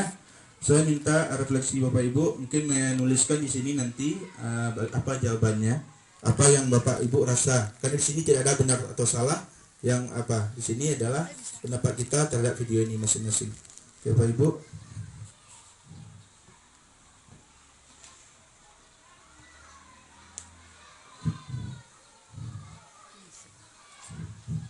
Ibu sudah pernah bilang semua, kalau ibu sengaja mengambil jam pertama untuk mata pelajarannya ibu, untuk melatih kalian disiplin. Kalian tahu kan peraturannya ibu? Kalau ibu tidak akan mulai pelajaran kalau masih ada yang terlambat. Kalian ini apakah? Hah? Dari mau dengar kan? Kenapa masih ada yang terlambat? Kayla mana? Kayla di mana? Pokoknya ibu sudah bilang, ibu tidak akan mulai pelajaran kalau ada yang terlambat. Kayla, sini kok. Apa lagi alasanmu Kayla? Hah? Ketiduran kok lagi? Macet kok? Menunggu. Nentang kau Kayla, diam kerok. Gara-gara kau, kita semua itu tidak belajar. Nentang ini, hukum saya bu. Sudah. Jangan lagi ada yang mentar. Kayla duduk kok. Tapi ingat kok besok, kalau kau masih terlambat begini, ibu tidak akan mulai pelajaran lagi.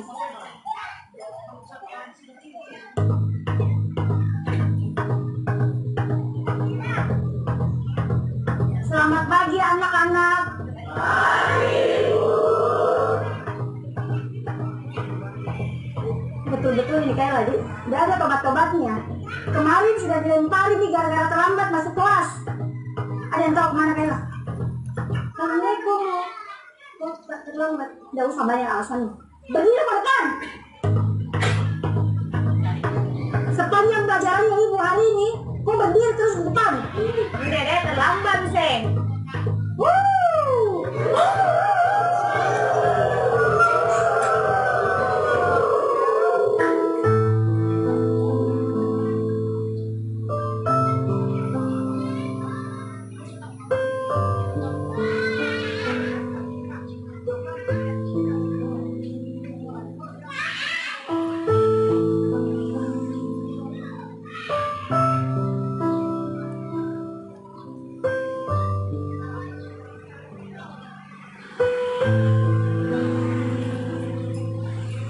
Sudah 1 jam lebih nih Kayla nggak datang. Kira-kira ada yang tahu kemana Kayla? Mungkin hari ini tidak masuk ibu, karena takut tidak kasih surat ke orang tuanya.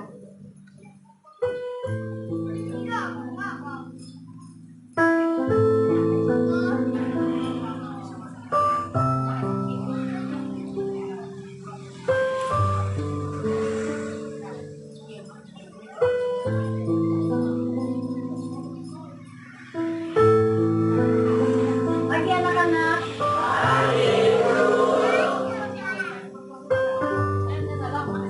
Masuk kok Kayla. Udah terlambat mau lagi. Kayla ke depan kok. Kenapa Bu? Berdiri kok di situ. Hari ini saya benar terlambat sudah kena sesuatu buku. Kok nggak masuk kok kemarin? Sekarang jelaskan kok kepada kita semua di sini kenapa kok selalu terlambat dan malah kemarin kok nggak masuk. Kayla, jelaskan kok. Bicara kok. Kayla. Maafkan ya teman-teman, karena gara-gara saya kalian semua nggak belajar.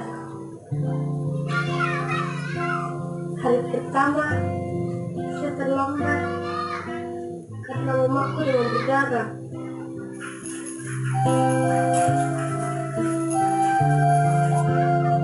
Harus diantar ke rumah sakit sebelum saya di sekolah.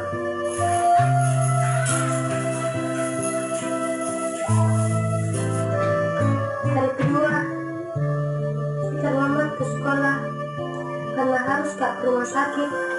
Suapin makan dulu mamaku, baru saya ke sekolah.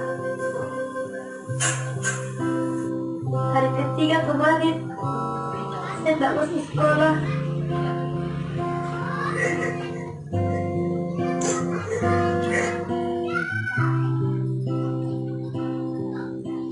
Teringatku harimu bunda,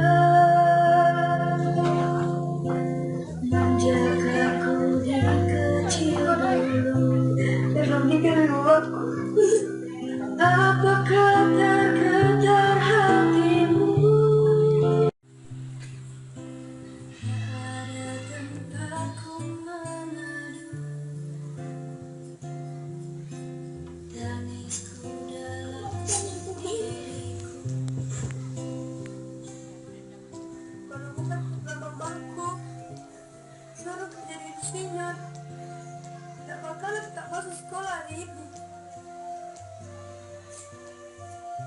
Saya kira kalian semua melempari kak. Lemparkanlah, lempar, lempar. Saya kira kita menghukum kak. Hukum mak.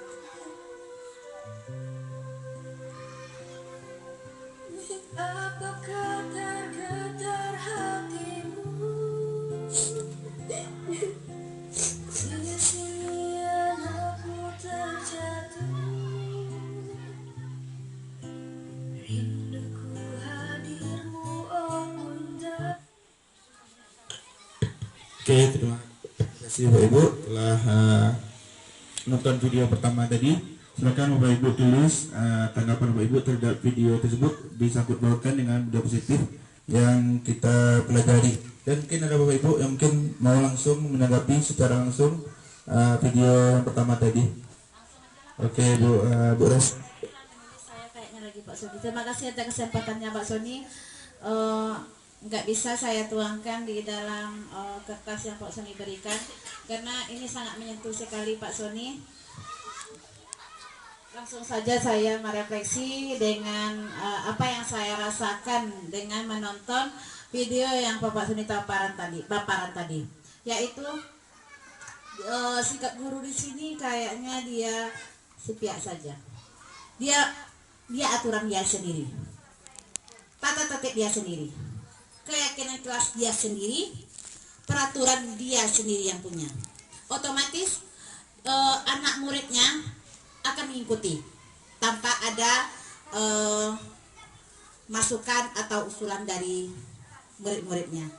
Jadi karena sudah keadaan yang membentuk kelas seperti itu, jadi ada salah satu murid yang mengalami atau yang mempunyai suatu masalah yang nggak bisa dia ungkapkan, tidak ada dia yang punya kesempatan untuk membicarakan, tidak ada wadahnya dia untuk membicarakan masalah apa yang hadapi sekarang. Jadi dia mengemban sendiri, dia mengendapkan sendiri masalahnya itu.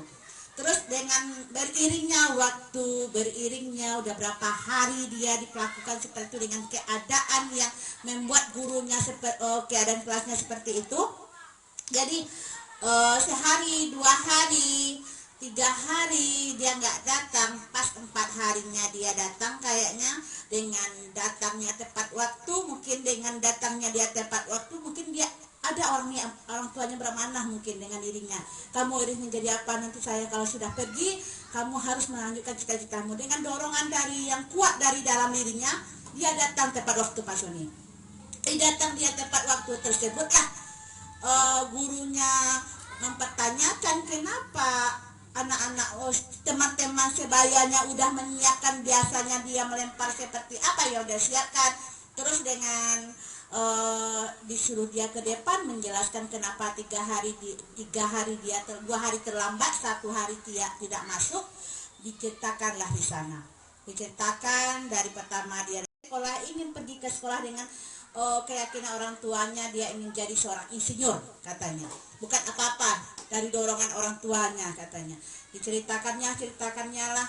Jadi situasi saat itu sangat membuat semua yang ada di lingkungan kelas itu merasa bersalah jadinya. Bersalah dengan tindakan yang tidak tepat yang diberikan oleh gurunya tersebut. Begitu cerita Pak Sony. Tanggapan yang saya terima di video ini Pak Sony, refleksinya. Bu Septi juga memberikan tanggapan, silakan Bu Septi. Baik, terima kasih Pak Sony. Ini tadi videonya sangat menyentuh sekali ya. Kalau refleksi saya sebagai seorang guru begini Pak Sony. Jadi kita bisa mengambil pelajaran dari video tersebut. Kita tidak bisa langsung menghukum anak seperti itu Pak Sony. Jadi kita tanya dulu apa masalahnya. Ini kan tadi terlambat ya. Apa masalahnya? Apa kendalanya sampai dia terlambat gitu. Jangan kita langsung memberi hukuman sehingga anak tersebut merasa rendah diri atau merasa malu terhadap teman-temannya. Seperti itu Pak Sony. Terima kasih. Terima kasih Bu Septi. Bu. Baik, terima kasih Pak Sony.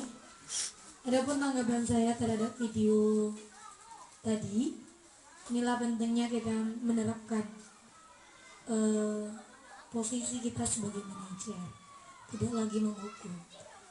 Terima kasih juga Pak Sony sudah membuka mata kita bahwa posisi menghukum itu banyak sekali efeknya. Salah satu yang terlihat tadi efek dari Kayla tadi, sehingga dia tidak lagi terbuka, kita tidak ada komunikatif dengan mereka lagi. Nah, ini yang kita lakukan jika seandainya saja guru tadi menerapkan posisi kontrolnya sebagai posisi kontrol manajer dan menerapkan pemecahan masalah melalui segitiga restitusi. Mungkin hal ini bisa dimaklumi oleh guru. Maka setiap keputusan itu tidak melalui nilai-nilai kebenaran saja, tetapi nilai-nilai kebajikan. Bedanya nilai kebenaran dan nilai kebajikan itu beda. kebajikan itu kita terapkan, adanya rasa kasih sayang kita. Kalau kebenarannya itu yang sesuai dengan kata Ibu tadi. Kita sudah sepakat ya, bahwa siapa yang terlambat, kita tidak akan memulai. Itu nilai kebenaran karena sudah disepakati. Cobalah kita melakukan segitiga restitusi, menerapkan posisi kontrol. Kita akan secara naruliyah kita akan menerapkan nilai-nilai kebajikan. Walaupun yang dilakukan oleh Kaila salah menurut peraturan dan walaupun konsekuensi yang harus dia terima dari sekolahnya, di kelasnya, jika seandainya kita melakukan posisi kontrol manajer melalui segitiga restitusi, maka terlahirlah nilai-nilai kebajikan kita. Mungkin kita akan memakluminya. Oh ya, nggak apa-apa lah, kamu telah selesaikan orang tua kamu dulu. Jam berapa kamu datang kami terima. Kalau kamu tidak datang juga tidak apa-apa. Mungkin itu yang akan terlahir oleh kita. Jika kita menerapkan apa yang Bapak sudah disampaikan, hal ini tidak akan menjadi pula sama kita. Tadi nampak ya, teman-temannya merasa bersalah, gurunya merasa bersalah. Yang awalnya Kaila itu nampak oleh video itu dendam. Jika ini yang dilakukan, efek dari penghukum dari Ibu tadi itu tambah siswanya dendam, gurunya rasa bersalah, teman-temannya pun berasa bersalah. Tapi apakah ini akan menghilangkan memori Naila? Ini ya, memori ini yang bisa membuat kita kerdil, Pak Soni. Kerdil oleh ingatan-ingatan kita.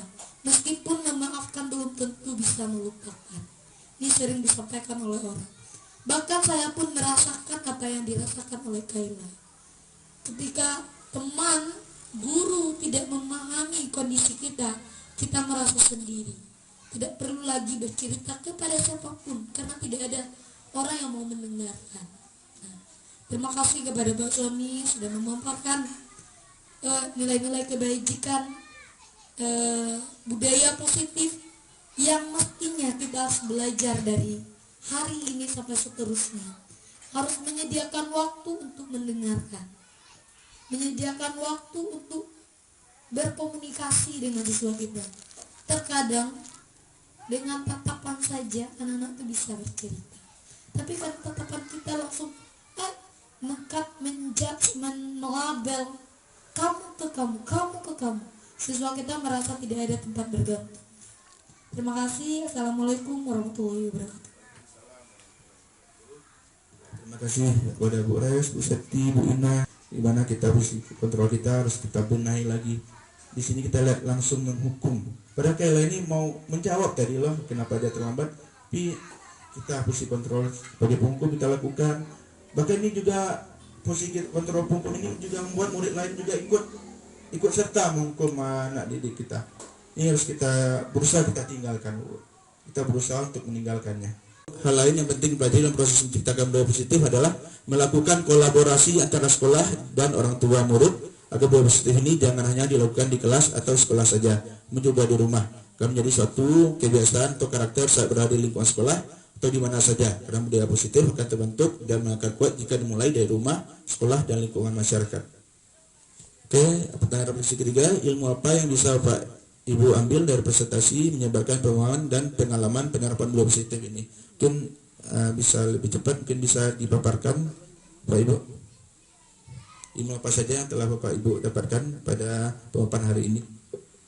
Ini berupa ringkasan dari saya tentang apa yang Bapak presentasikan dan menyebarkan pemahaman dan pengalaman penerapan budaya positif.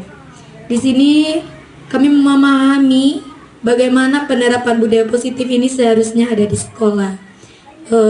Suatu penerapan yang dibudayakan sehingga dapat dijadikan untuk dirinya sendiri oleh anak kita nantinya. Adapun tadi saya juga melihat bahwa ada kebutuhan dasar yang dipenuhi. Yang pertama tadi kebutuhan bertahan hidup ya. Yang kedua juga ada kebutuhan tentang menerima kasih sayang, kebebasan, kesenangan, dan serta pemberian kekuatan. Kita menyadari bahwa anak-anak kita ini butuh kasih sayang, butuh bertahan hidup, kebebasan, kesenangan, dan kekuatan. Jika terjadi pelencengan terhadap kebutuhan dasarnya, mungkin ketika proses pembelajaran anak kita tidur, ini berarti kita ada kebutuhan dasarnya yang tidak kita penuhi. Contoh, misalnya dia tidur di kelas, berarti dia kebutuhan untuk tidurnya, bertahan hidupnya tidak terpenuhi tadi malam, seperti itu. Nah, ketika kebutuhannya itu tidak terpenuhi, kita perlu menjadi posisi kontrol. Bagaimana posisi kontrol yang seharusnya kita ketika kebutuhan dasarnya tersebut melenceng, kita harus menjadi posisi kontrol manager. Di sini juga tadi Pak Sony menjelaskan beberapa posisi kontrol, mulai dari posisi kontrol penghukum, pembuat berasa bersalah, posisi kontrol teman, dan posisi kontrol pemantau serta manajer. Nah, di sini kita terlihat bahwa posisi kontrol yang terbaik itu yaitu menjadi manajer. Berdasarkan video-video penjelasan Pak Sony tadi, pentingnya kita menjadi posisi kontrol manajer. Jika posisi kontrol manajer yang kita terapkan, maka kita tidak lagi menghukum siswa kita, sehingga tidak ada lagi tangan yang menunjuk, mata yang melotot, serta amarahan-amarahan kita kepada siswa kita. Selain itu, di posisi kontrol manajer ataupun penerapan posisi kontrol tadi, perlunya kita menerapkan keyakinan kelas. Dimana keyakinan kelas ini nanti kita ajukan dalam penyelesaian masalah melalui segitiga restitusi, dengan mengali kembali bagaimana anak kita terhadap keyakinan kelas yang sudah disepakatinya. Dengan posisi kontrol manajer dan pemecahan masalah melalui segitiga restitusi, kita akan melakukan kolaborasi dengan anak kita, mengali pengalamannya, kesalahan-kesalahannya, lalu menemukan permasalahan tersebut, solusi dari permasalahan tersebut yang datang dari diri anak kita sendiri. Seperti itu Pak Sony. Terima kasih. Assalamualaikum warahmatullahi wabarakatuh. Oke, terima kasih kepada Bu Ina. Next. Apa yang akan Bapak Ibu lakukan setelah melihat prestasi menyebarkan pengalaman penerapan budaya positif ini? Apa kelanjutan sesuatu yang akan Bapak Ibu lakukan setelah kegiatan ini? Terima kasih atas kesempatannya Pak Sony. Kalau bagi saya sendiri ini menjadi ilmu yang baru.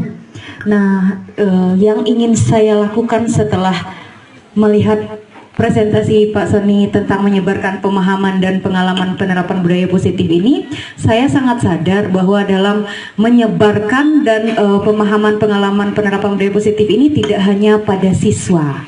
Kita harus bisa mulai dari diri kita sendiri dulu sebagai seorang guru. Dari mana?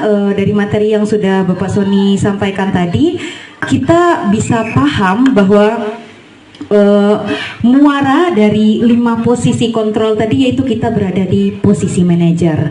Sehingga ketika kita sebagai seorang guru telah menerapkan budaya positif dan sudah sampai di posisi manajer, kita bisa menciptakan murid yang dapat menjadi pribadi yang mandiri, merdeka, bertanggung jawab atas segala perilaku dan sikapnya, dan pada akhirnya dapat menciptakan lingkungan yang positif. Jadi saya ingin memulainya dari diri saya sendiri dulu sebagai seorang guru dan pendidik. Terima kasih Pak Sony. Terima kasih Bu Ref. Next. Terima kasih Bu Ref atas tanggapannya. Terakhir, bagaimana perasaan Bapak Ibu setelah menyimak pemaparan prestasi menyebarkan pemahaman dan pengalaman penerapan budaya positif ini? Bagaimana perasaannya setelah kita sama-sama ketahui kita dapat ilmu baru terkait pemaparan ini?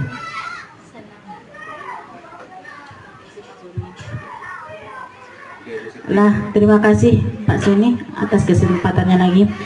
Di sini bagaimana perasaan saya setelah menyimak pemaparan presentasi dari Bapak Sony tadi? Tentunya saya merasa senang ya Pak Sony ya, saya mendapatkan seperti yang Ibu bilang tadi, mendapatkan ilmu baru. Walaupun saya mungkin juga sudah mempelajari kemarin-kemarin ya Pak Sony ya.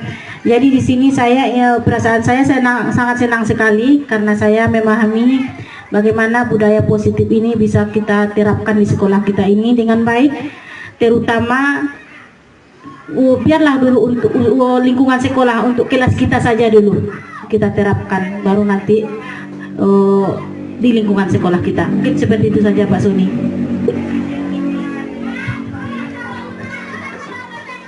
Oke, terima kasih Bapak Ibu guru semua atas pemaparannya dan refleksinya. Saya bersyukur bisa melakukan presentasi ini. Saya bisa menyebarkan, tapi di sini malah saya banyak dapat hal-hal positif dari Bapak Ibu semua. Dapat hal-hal yang sangat menginspirasi saya. Semoga saya dan kita semua bisa melaksanakan dan menerapkan budaya positif ini. Terima kasih banyak kepada Bapak Ibu semua telah berpartisipasi pada acara ini. Terima kasih banyak saya ucapkan. Semoga ini menjadi amal ibadah bagi kita semua.